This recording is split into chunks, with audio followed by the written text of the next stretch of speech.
अस्सलाम वालेकुम। World Urdu news के साथ मैं हूँ आगा साबिक अब्बास। गवर्नर पंजाब सरदार सलीम हैदर खान से पंजाब लोकल गवर्नमेंट अकेडमी लाला मूसा में ज़ेर तरबियत अफसरान की मुलाकात के दौरान अफसरान की तरबियत समेत मुख्तलिफ अमूर पर तबादला ख्याल किया गया। भारतीय जरहियत के खिलाफ पूरी कौम ने भरपूर यकजहती का मुजाहरा किया। गवर्नर पंजाब ने कहा कि पाक फौज के सिपा सलार की क़यादत में अफवाज पाकिस्तान ने भारतीय गवर्नमेंट को मिलिया कर दिया।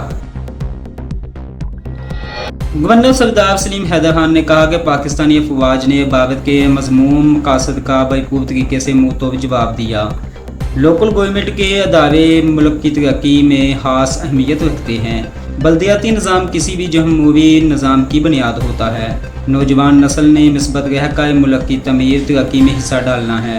गवर्नर सरदार सलीम हैदर खान ने यह भी कहा कि मुल्क को इस मकाम पर लेकर जाना है जिसके लिए बनाया गया है। सरकारी अफसरान को चाहिए कि वो अवाम बिलखसूस गरीब आदमी के लिए आसानियाँ पैदा करें। उम्मीद है आप लोग मखलूक खुदा के लिए आसानियाँ पैदा करेंगे। रिपोर्ट मोहम्मद उस्मान सलहरिया।